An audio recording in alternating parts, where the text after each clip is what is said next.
Yes, you mentioned those woeful states. Mm-hmm. Mm.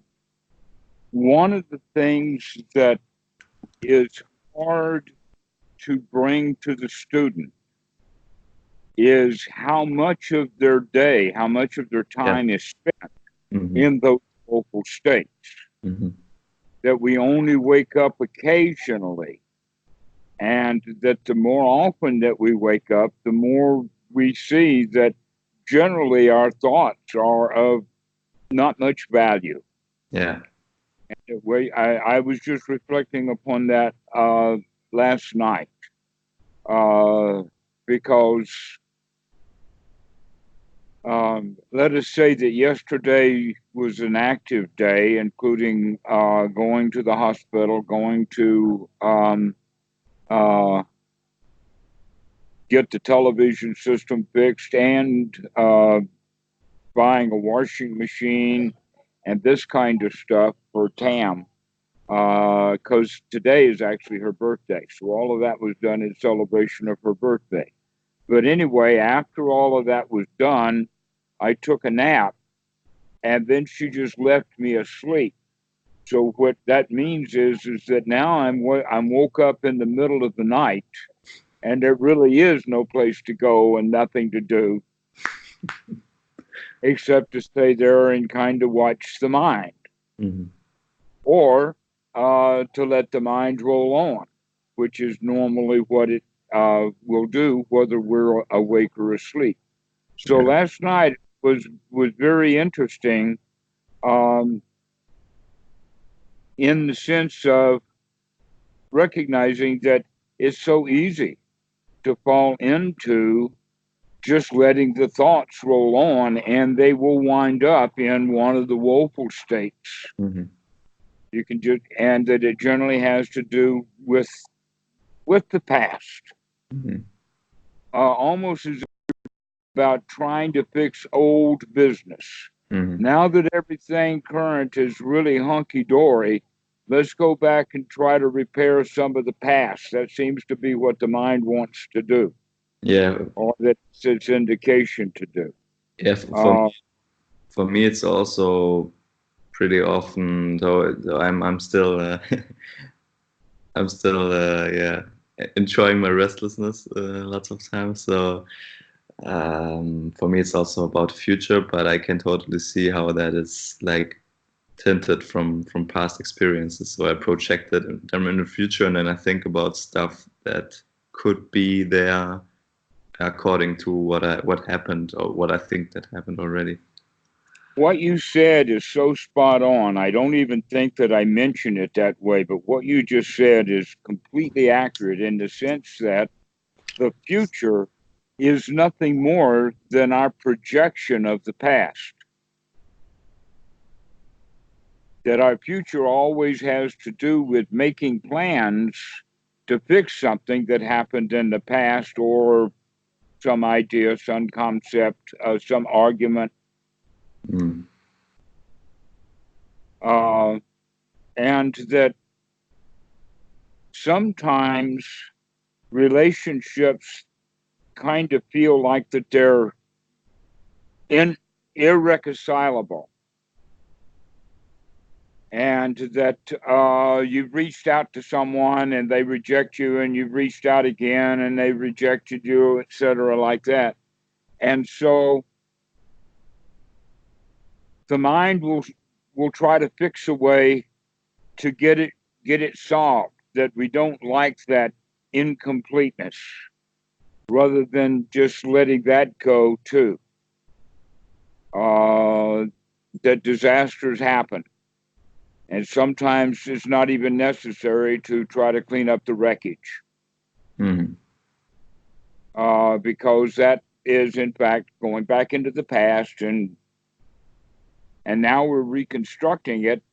And then the interesting thing is that we don't even recognize that that is actually suffering, because we think that now we've got a plan, or we should do this, and so we're not able to see the suffering of it.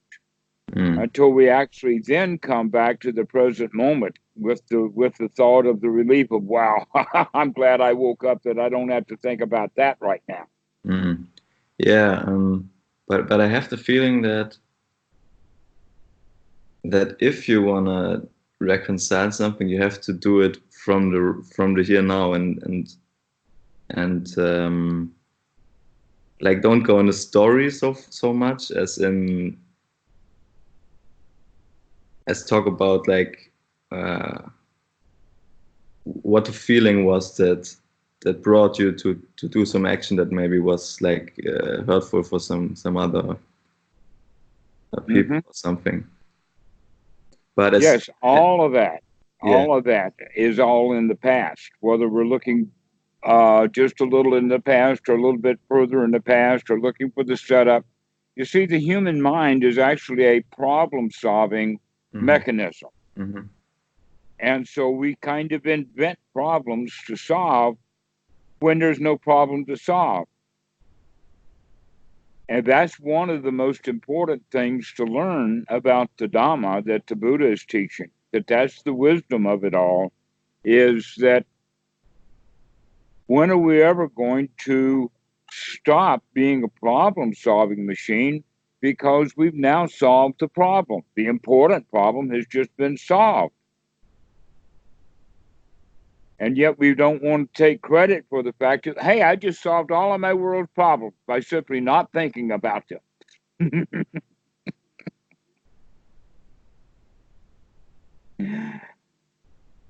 But it's almost like we get into doing a duty to a false ruler.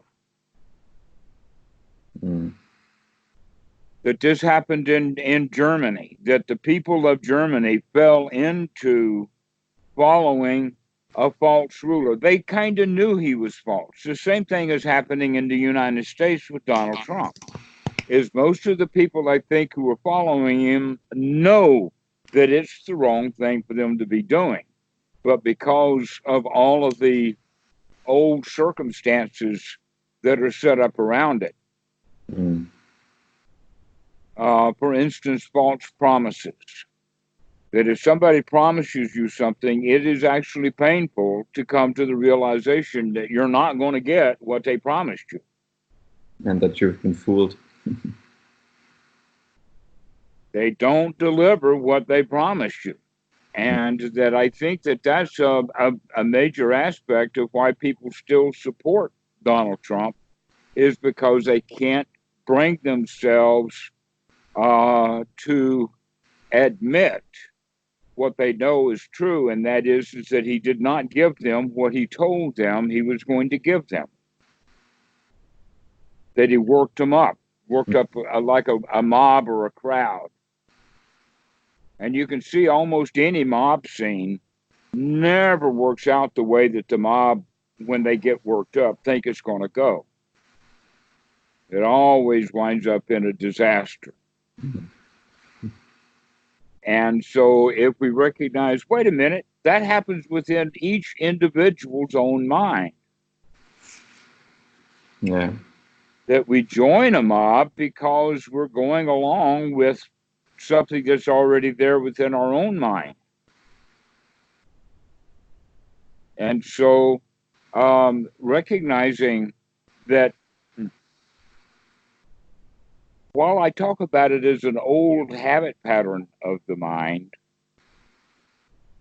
the reality of the situation is that that's what, even though we become fairly skilled in the Dhamma, it becomes it's still the predominant part of the mind, that we don't spend much time awake, that we spend way too much time in these woeful states Mm. because we don't recognize the suffering involved with them. And so that's something that I would point out to you, because you've been a student for a long time and you're shaking your head up and down and say, yeah, I do. As often as I practice Anapanasati, I do the sati is just not there up to the level that it could be if we, I don't know what to say. I guess kind of admit that much of the kinds of thoughts that we let by as okay are really not okay. That it really is much better to spend our time in the here now than it is into fixing problems. I use the phrase writing emails, but it can be all kinds of activities. There is a song by Lanka that starts with, I'm just a little bit caught in the middle. But in the middle of the song, it starts to bring out the major point that Shakespeare made, which was all the world's a stage. And in this song, the female singer says is that no one recognizes that the spotlight is on them.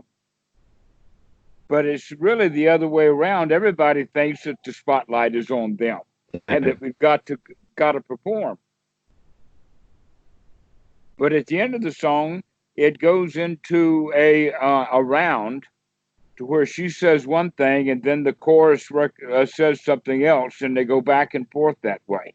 And what her line is just enjoy the show.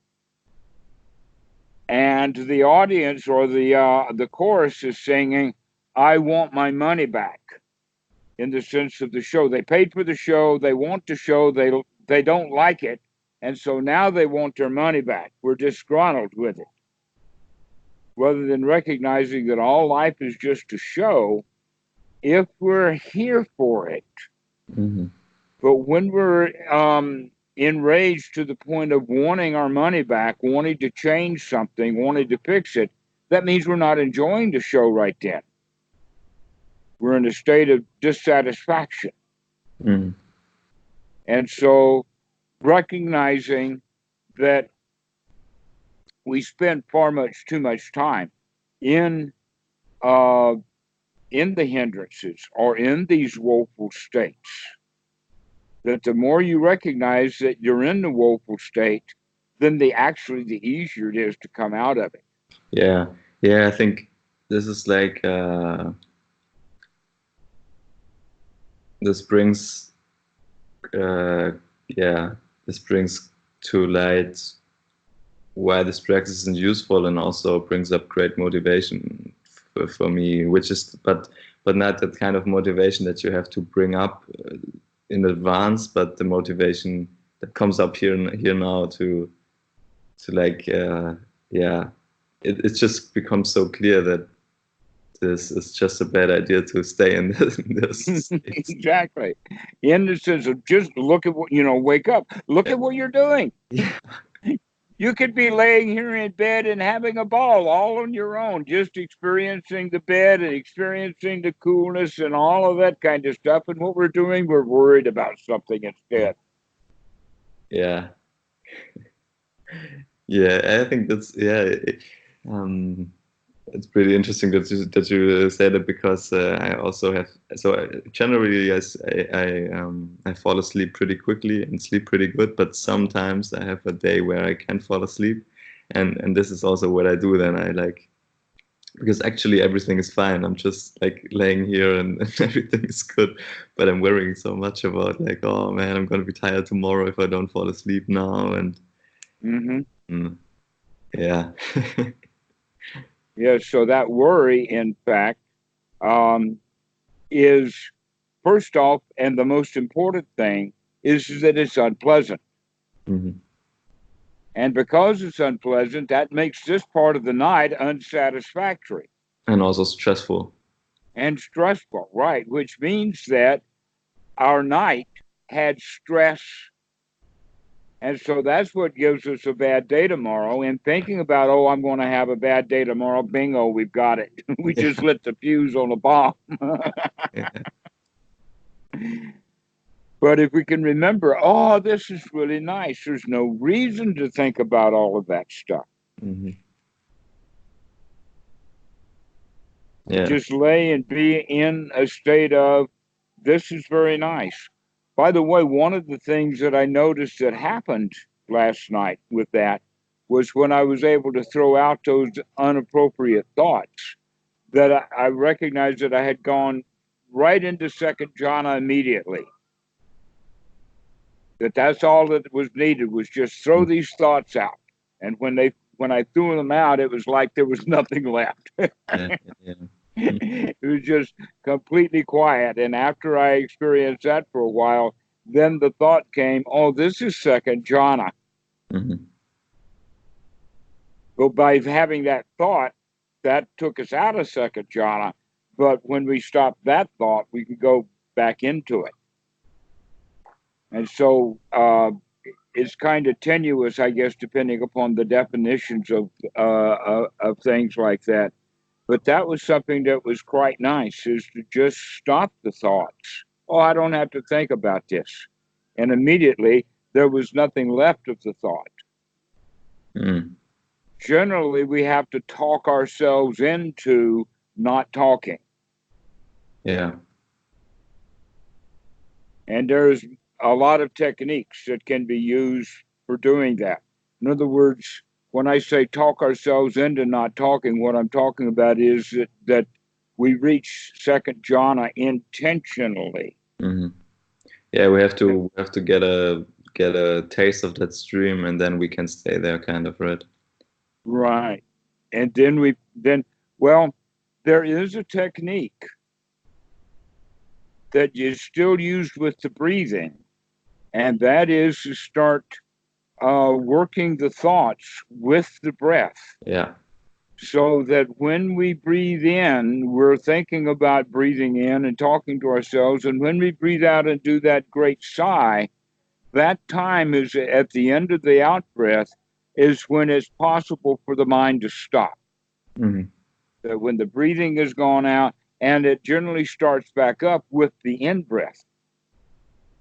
So the question is that can we then keep the mind quiet during that out breath, and then keep it quiet while we take the next in breath?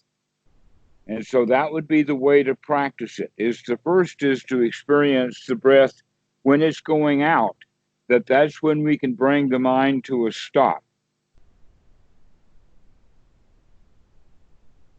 And so this can be done by, in the sense of kind of talking ourselves into it. Mm.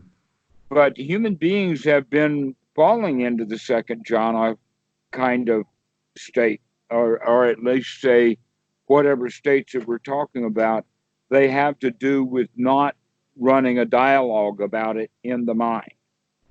That the mind actually stops talking, and some activities are like that.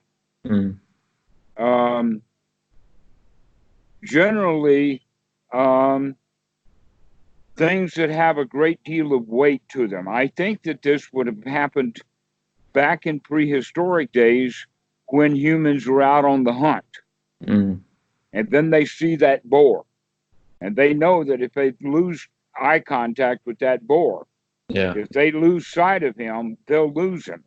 So Yeah. they have to stay focused on watching him while they're chasing him and while they're running through the jungle that the boar is running through, but they've got to stay focused on it.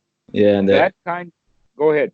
They also have to have a feeling of all their surroundings, because otherwise they bump against the tree. So that's really That's what I'm getting at, right? They Yeah. really have to watch where they're going. They have to truly, truly be here now. Yeah. Well, second jhana in that respect then is quite natural, and it's part of the activity. You can see that in modern times, your very best race car drivers Mm-hmm. will be able to get into that state, and the second best ones will get into a crash. Mm-hmm. Yeah. So it has to be that kind of focus that has an activity built into it, or something to do, to where in the sitting there's really nothing to grab a hold of the attention quite the same way as 200 miles an hour down a racetrack does. Yeah. And yet the feelings are about the same when you allow them. When the second jhana is good, then all of that feeling of cozy, snuggled exhilaration is there. Yeah. Yeah. And that's, believe me, is a whole lot better experience than thinking about, well, maybe I'm going to write that SOB an email. I'm going to write a politician an email. Hmm. Yeah. Yeah. Yeah. It's interesting that you talk about it that way because yeah, I can really remember. So I was as a kid I played a lot of basketball, and I can really remember a few situations where I felt really, really great. And those were situations where, for example, so I was playing as a point guard, so I had to bring up the ball and run fast breaks and stuff like that. So I really remember vividly one instance where one teammate was in front of me and there were several defenders in between us, and I like ran full speed and I had to thread a pass with one hand through both of the defenders to my teammate. And this was really this kind of like it just described as it would be in a hunt, because I really had to be aware of all the surroundings of my body and also of the little tiny slice that I could put the ball through. And so Precisely. this was really the feeling was really like being in jhana, because It was. That's what I'm trying to get at, is that these jhana states that we sit on the floor to practice are natural states that on a regular basis throughout humanity that humans have had these. But when they do, that's when they're capable of fairly spectacular yeah, things. yeah, Within martial arts, and I think they even are using it now, some with sports, is calling it being in the flow. yeah, in the zone also, right? In the zone, right? Yes, this is what we mean by that. Is that the mind now is completely focused on the sensual awareness of what the eyes, what the hands, all the proprioceptic. We're truly in the moment, in the here now. And when we're doing that at a very high level, even we're not even thinking about what we're doing anymore. The thought process is completely stopped. Yes. You don't have to even think about, oh, there's that hole opening, I'm Yeah. going to throw the ball through it. No, we don't have time to do that kind of thinking. We just see it and we do it. Yeah. Yes, and so that's another way of looking at this, is that this is in the zone, and that the meditation practice is actually capable, with correct practice, of bringing us into those states. Yeah. And also I think that's why it's so important to practice not just on a cushion, right? Because otherwise you will not learn to stay in the zone while you like work or something. Exactly so, exactly. It's actually kind of, let us just use the word disappointing, that all of Western Buddhism sees the practice of the Dhamma as sitting on a cushion, that's what meditation is to them, because that's what the word meditation means. And so it has to do with, using wrong vocabulary. An example of that would be meditation. We're not practicing meditation. No, we're practicing skill development. And that's exactly the word that's used in the Pali, which would be sita bhavana, develop the mind. So, by the word, this word sita, in the English version, it tends to, we think of it in the sense of mind versus mind and heart, or versus heart. Yeah. But a close understanding of the Pali, especially looking at it through the way that the Thais look at it, that there's actually another word for the mind that we would call only the mind, and that would be manu. which has the word man in it or human, but that the word Sita actually is much closer aligned to the emotional or the heart, in the sense of the heart of the matter, because until someone is fully woken up, the emotions or the Sita is what runs one's life anyway. Good. And so Sita Bhavana means that what we're doing is we're developing feelings. We're not developing thought. We already know how to think. And we're not developing looking and seeing because we already know well how to do that. That what we're actually developing is the emotional state that we are uh, in regard, for instance, in First Jhana, is to develop that rapture, to develop that, uh, in a way, going into the zone. Yeah. To develop going into the zone, to go into that winner spot, that we know that we're the winner, we know that we're the champion, we know that we can play this game. All of that is built up through confidence. And you could also say that when somebody is confident or not confident, it's still much more of a feeling or an emotion than it is a thought. Right.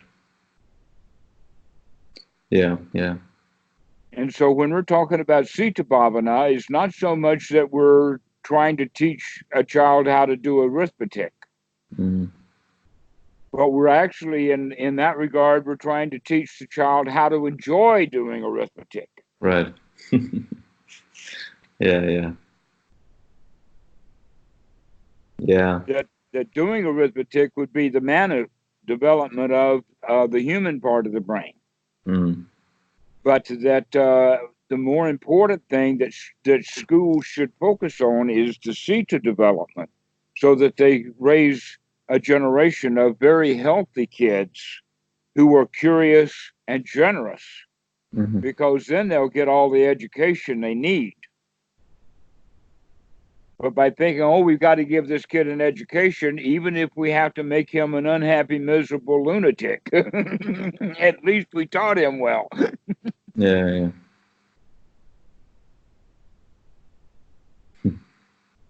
Yeah.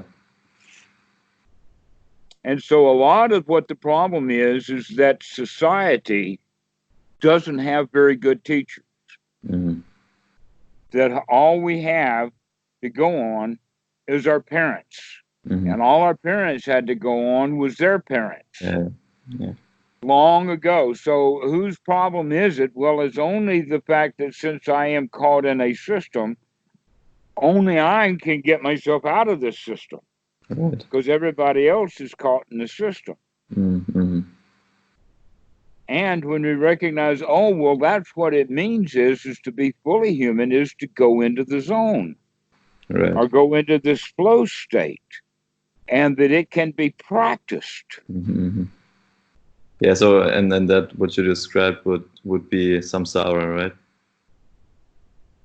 Pardon? That what you just described with the parents learning from parents, the bad habits is then samsara, basically, right? Yes, that is in fact the definition of samsara, is that wheel. That wheel is generational, and is momentary. Sometimes it takes 25 years for that time to cycle. And in fact, some things take 50 years. A really good example is big racial tensions and conflicts. In the United States, we had 1860. Then we had the 1920s, and things were really rough back in the 1920s. Right. And then they have the civil rights movement. The floor of that was when World War II, the blacks were needed as soldiers as well as the whites. Right. And so the military became integrated. Well, after the military became integrated, and then everybody went home back to their segregated world, that's what brought on the second wave, the next wave of it, which happened in the 1960s, just 100 years after the big war. Mm-hmm. And in the 1960s, everybody says, this is so terrible. Everything is going bad. Oh, no, you guys just had a big war about it 100 years ago. You're at least not at war yet. And guess what? Now we're 50 years beyond that, back to 1920 again. And here we are, 2020, with this locking children up and all of this integration and all of these really bad politics that are based around racism in the United States. Mm-hmm. And when everybody sees it, they say, oh my goodness, how could have this happened? Yeah. And they don't even reckon it. Oh, it's a cycle. It's samsara. Yeah. Yeah, but also I think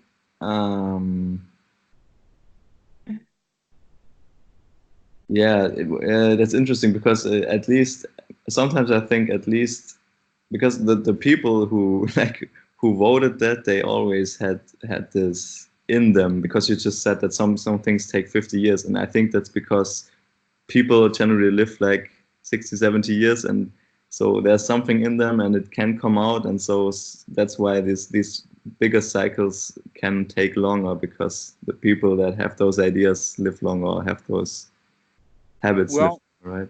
yes, that's true. Um, but it also has to do with very, very large events that individual people don't have much to do with. Mm-hmm. An example of that would be they could blame Donald Trump for all of the woes of the criminal things that are going on without understanding, oh no, he got into power because he was corrupt, Right. which meant that there was a whole group of people who were then and are willing now to continue to support his corruption. That's true, yeah. And that in fact, you can see that in fact these corrupt cycles have been happening not just since the Dark Ages, but before that. That the fall of the Roman Empire Mm-hmm. and all of the things that happened, that everything is in a great big cycle, Mm-hmm. and that they talk about it in the sense that when a country, the death of the country is corruption. And yet every country goes through cycles of corruption that last about 50 years, that happen about once every 50 years ago, and most countries then survive either a very bad king or a corrupt group of politicians or whatever like that. But then they say, now everything is going to be hunky-dory. And they don't reckon, oh no, it's going to happen again. Yeah. Everything is in a cycle.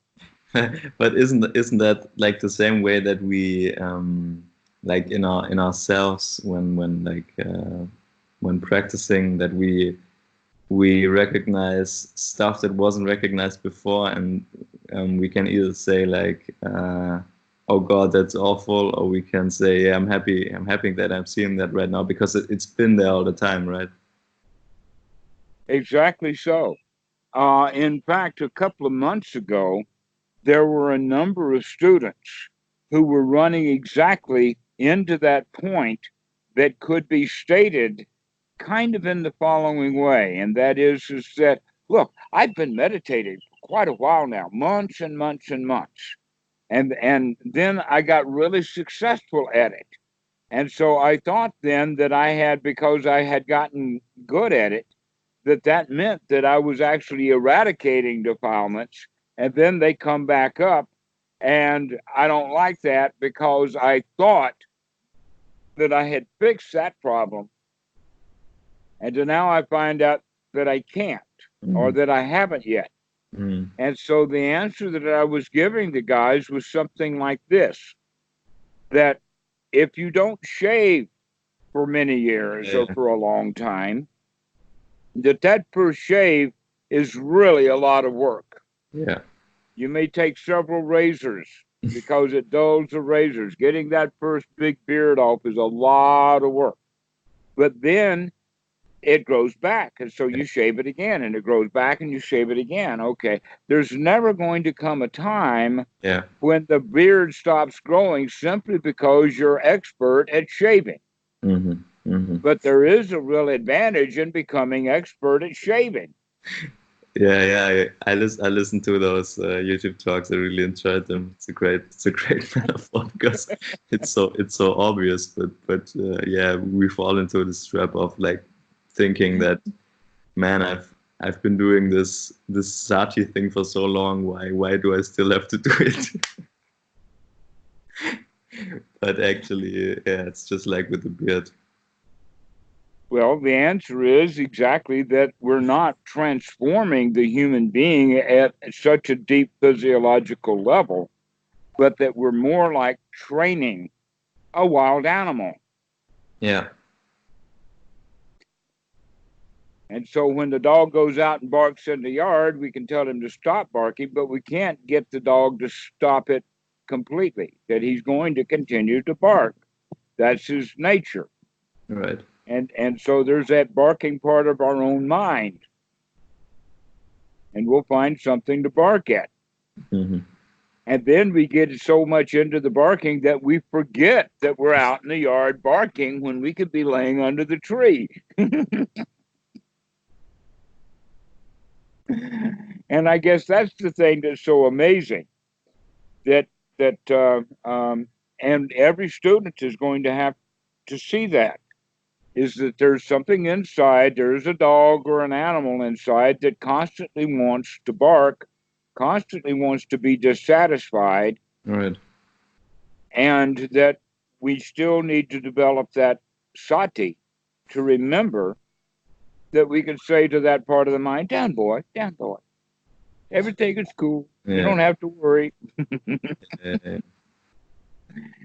That life is like that life is in cycles. There, an example of that is England has just now, at this date, gone through what they call Brexit. Mm-hmm. And a whole bunch of people are out in the street cheering. They love it. Mm-hmm. And a whole lot of other people are out in the street cheering, but they're carrying EU banners and flags because they still support the EU. Okay? So what I'm getting at here is that, well, the EU is not that old. It's just more cycles. This is just more samsara. That English relationship to Europe has been tenuous forever, and it will continue to be tenuous. But that doesn't mean that things are not also tenuous inside of Europe. No, Europe is tenuous. There is still, let us say, not enough cooperation and too much competition between Germany and France.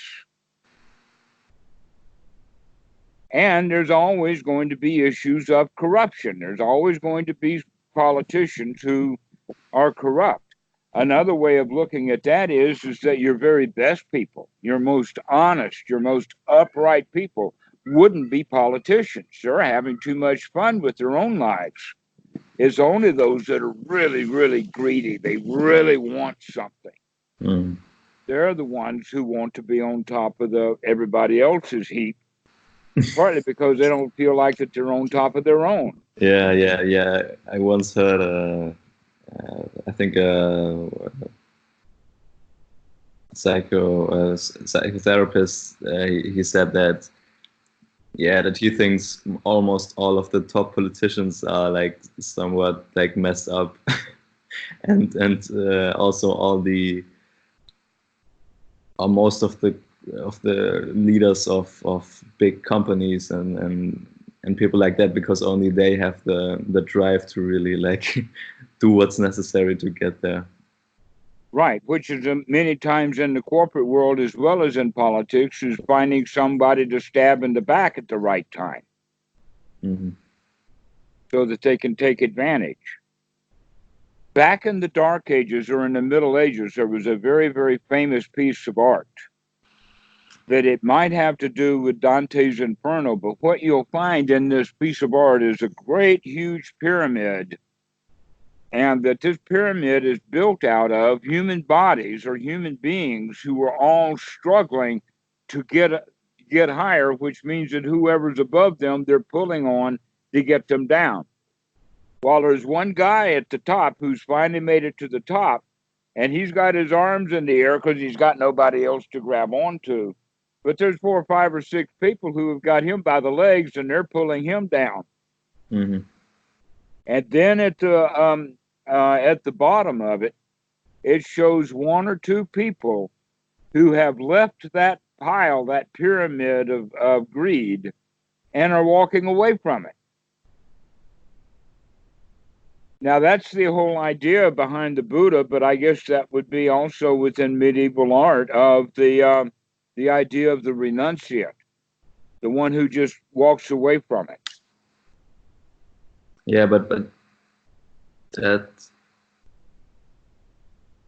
walking away from it is more of the greed, right? And walking away from one's own greed is actually the symbolism. Is why should I be in that mound of people trying to claw my way to the top when I'm always going to have 4 or 5 people who's got their hands on me trying to pull me back down? And the other ways is to work happily on the things you want to work on, right, exactly. Let the rest fall into place, right? Mm-hmm. What it's actually pointing at is competition, and that everyone is raised in our society to be more competitive than they are cooperative. An example of that is in schools, almost all of the games that the kids play are competitive games, and there's a winner.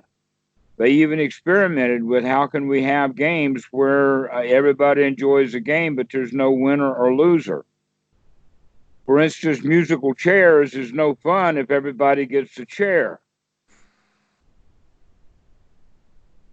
You have to have one less chair than you have people. That way it's becoming exciting, you see. That's how deep competition is built into the human psyche. In fact, it's built right into our DNA. Is this quality of competing with each other. And so naturally, the Buddha is going to show that one as one of the higher 5 fetters, that it's based upon restlessness, but that restlessness between 2 human beings, when 2 human beings are restless, they'll wind up competing with each other. Yeah. And yet the whole point about the Dhamma is let's be friends.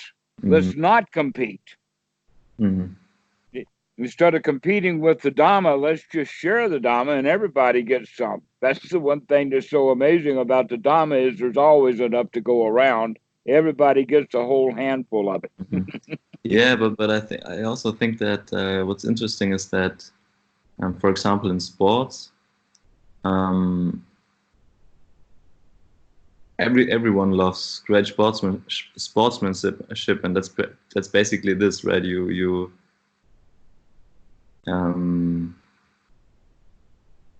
like the first thing after you win is to go to your opponent and hallo, ich telefoniere gerade, ich bin gleich fertig, okay? So the first thing you do after you win is to shake hands with your opponent and wish him the best, and that, I think, is a healthy way to balance the competition out, right? Because yes, it is. It's very healthy. That in fact the people who are refusing to do that get booed. Unfortunately, because of professional sports, or when there's too many there to celebrate, then the sportsmen generally don't have a chance to go and make it up. But some sports are directly like that. An example of it is tennis. That at the end of the tennis match, that's part of if somebody doesn't do that, then they probably won't be playing much more tennis. Yeah. Nobody wants to play with them if they're not willing to try to bring it back to a human level. Right. Yeah, and also, we were animals on each other trying to tear each other apart, but now we can come back and be human again. Yeah, and also in martial arts, right? It's also pretty big on like respect and yeah. Well, that one's even more important because the entire history of martial arts is for a fast takeout blow. Mm-hmm. That you spar a little bit with your partner just to where you could begin to know him, but you're looking for a takeout. Mm-hmm. That this sport where you go for 15 rounds, or round after round after round, has now made it into the movies, so that when there's a martial arts video or a movie, Mm-hmm. they have to go for a long time, and then they wind up just both exhausted. Yeah. But real martial arts is to kill the guy. Mm-hmm. Look for an opportunity, take your blow, get him down, and cut his head off or whatever, And this all takes less than 30 seconds. You don't even get a heart. You don't even get worked up. And so, in that regard, martial arts has had to go through, and it took actually several centuries to go through the quality of, rather than just taking out the opponent, into let's make it a sport. Mm-hmm. I think that was what was Shaolin. When I did Goju Rai, I found that it was actually fairly close to what they were doing at the Shaolin. And now there's a number of videos on YouTube about Shaolin, which is there's actually one of the videos where they the pride of place was actually the cave where Bodhidharma stayed in. That's this temple. Mm-hmm. Yeah. That they've rebuilt it, but the last rebuilding job was in the 11th century. Mm-hmm. And so it's old and got that flavor. And yet the way that the martial arts train is not to go right after the kill, but rather to make this a mental and physical exercise that has got a quality to it, that is not just the original thing. But deep inside of all of that, even though it's a genteel competition, the deep part of the competition is kill or die. Mm-hmm.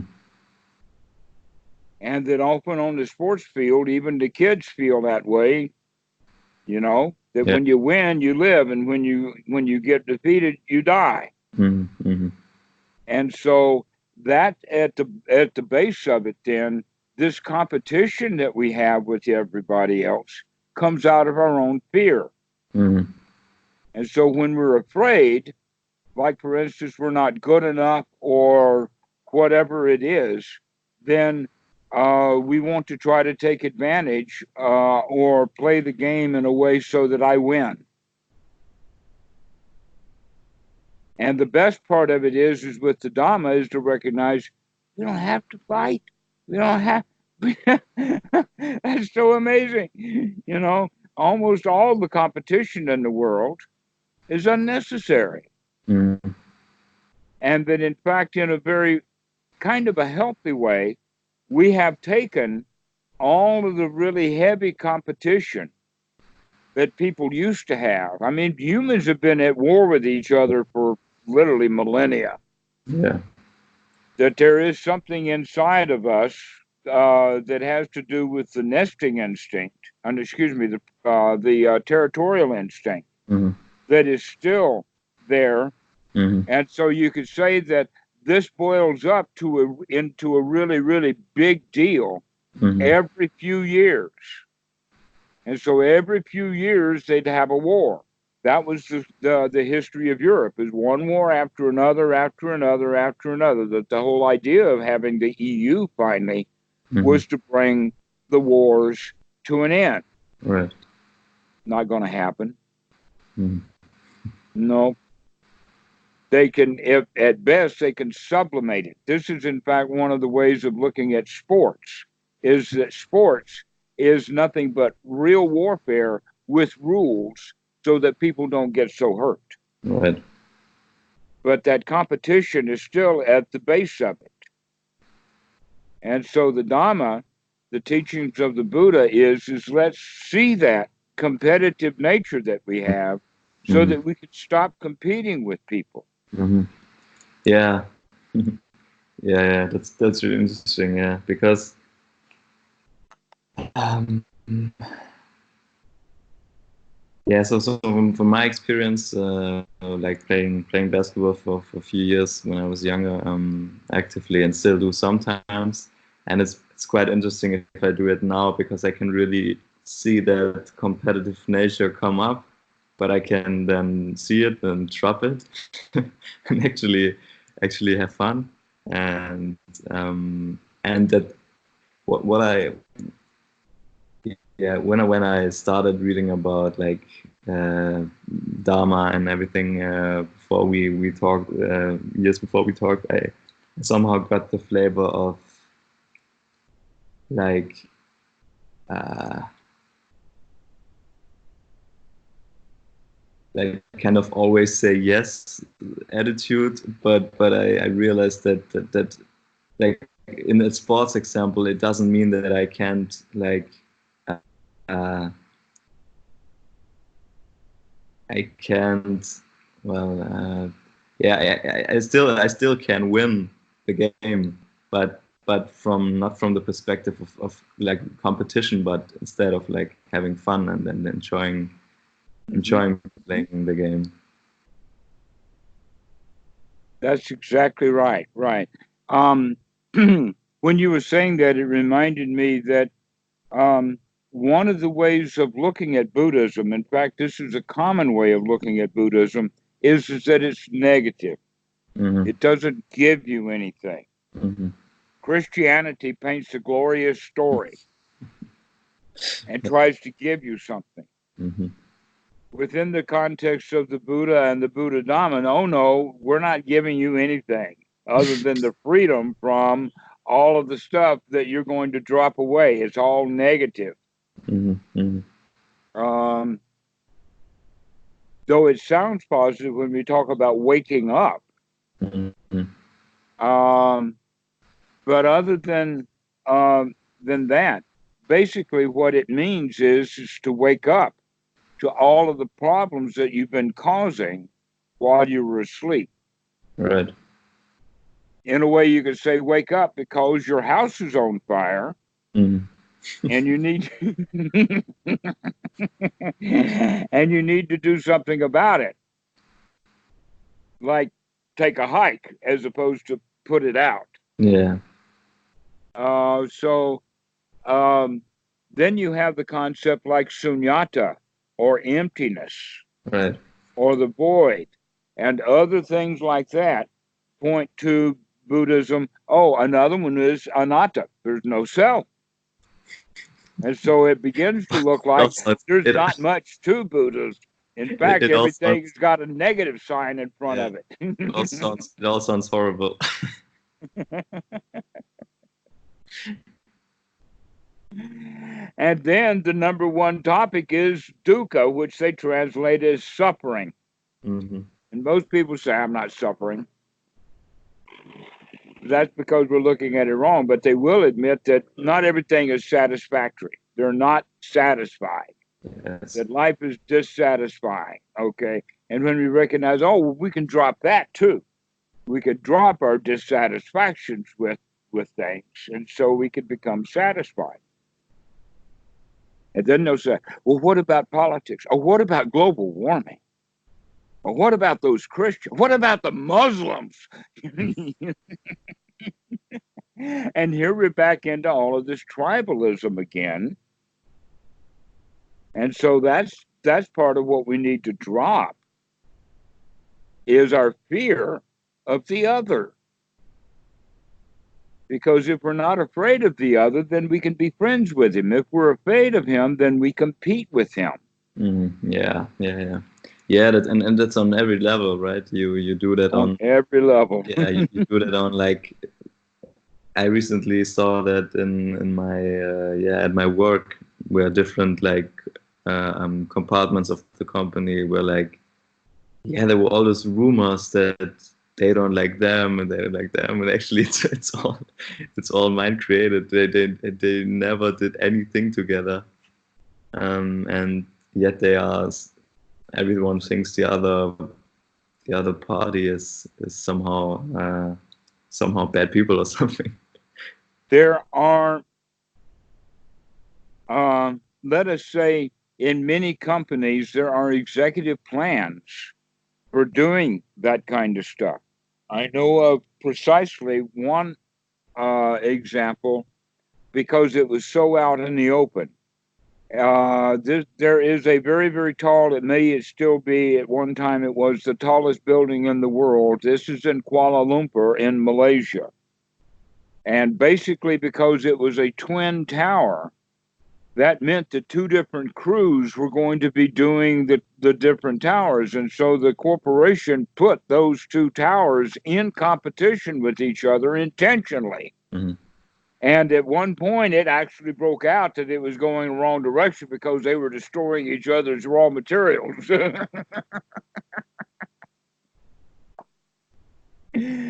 Yeah.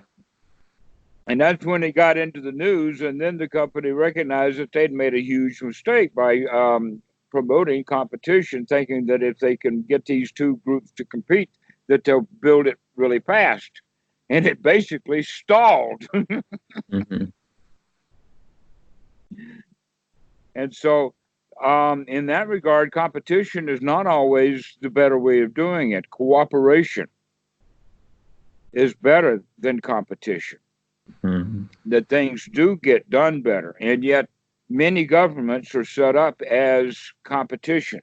Mm-hmm. Within the United States, you've got 3 different competing groups, and winding up with only 2 competing political organizations. And with that, the United States is very, when I was a child, I was told all about how great America was. Well, that was the happenstance of coming out of World War II at the advantage that they have. Now, all of these years later, in my lifetime, things have turned upside down. That the United States, in fact, is proving itself to be not very manageable as a government. Mm-hmm. That the parliamentary system with a prime minister who can be booted out any time that they don't like him is a much better system than the way that the American government is set up. Right.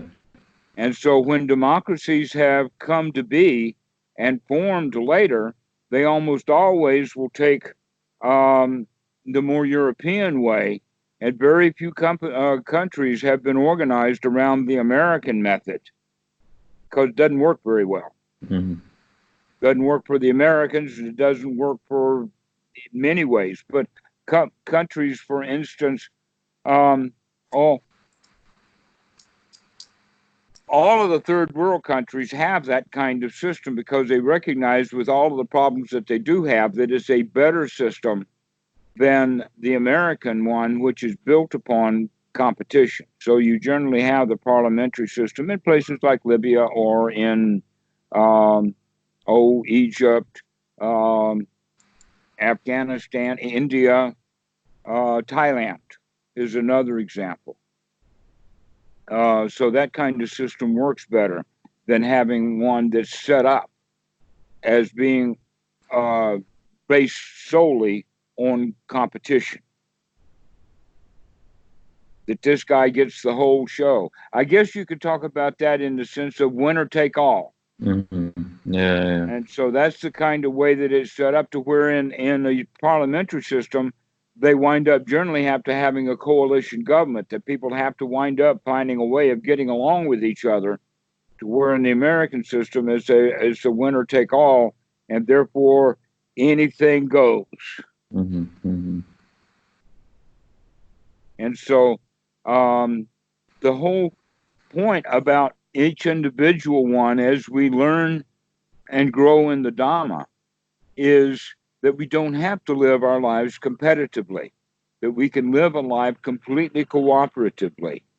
And that's right into the home, to where men will compete with their wives, the wives will compete with their husbands for whatever, because that's how they were trained. It takes, generally when it does work, it takes a couple 30, 40, or 50 years to stop competing with each other and enjoy each other's company. In Thailand, this is a matriarchal society, which is kind of unusual. And that I can see that there are roots within the Dhamma that show that that the Dhamma had an effect upon the Thai society in general that has turned it towards a matriarchal society. And that is that the Buddha recommended, and in fact, in one of the sutras that I know of exactly, where he's giving advice to laymen, and one of the points of advice is to give your wife full authority at home. Let her be the boss at home. Well, if you can see that a whole gaggle of young men who become monks learn that and then go home, and the women have already known it for a generation or two, it's set up to where it becomes matriarchal, that the grandmothers, in fact, are the ones who make the big family decisions, not daddy. Mm-hmm. And so you also find, let us say, the Thai people are very entrepreneurial, but they're also entrepreneurial within a family system. So in the old days in Europe, it would be the son would be apprenticed to his father. Within the Thai society, that 15 people are apprentice, and they're all then working together. It's a very interesting society. Because within the family group, there's not a whole lot of competition when it's set up in this matriarchal way. But in America, you have so much violence in the home because husbands and wives are fighting with each other because they're competing with each other. When they don't have to do that. If they could wake up that, oh, you don't have to compete with the people that you live with. Right. Yeah. Get along with them. Yeah, that's true. And so if we begin to see that at an individual level, and then we see it within a family level, then we can broaden it to where anyone that we would have any conflict with, there's no reason to have conflict. Just because you don't think or believe the same things doesn't mean that you have to compete with each other over those things. That's a hard lesson to learn. Believe me, it's really a hard lesson to learn. Yeah, and there are levels. Many levels of that one. I can always find somebody to screw things up, and I'm after him. Yeah, totally. Yes. Yeah, I have to go now. Well, I'm really glad that you called in. This has been an interesting talk. We've been all over the place, but I think that it's of value. Yeah, I think so too. Yeah, I'll see you to call again in the next few days, maybe. Okay. If you got anything in particular you want to talk about, let's do that. Yeah, perfect. So what's the time you that's comfortable for you to talk? Like, okay, it's 2:24 now in the afternoon, and I generally tell the students from 8 in the morning until 4 in the afternoon. That's the best time to call here locally. So 6 hours ago up until 2 hours from now. All right. So perfect. Great. Yeah, enjoyed it and really enjoy all the videos that you upload. I watch maybe half of them or something, but they're pretty great always. We'll see you later, Ferdinand. Yeah. Good to see you again. Okay, bye-bye. Good evening, baby.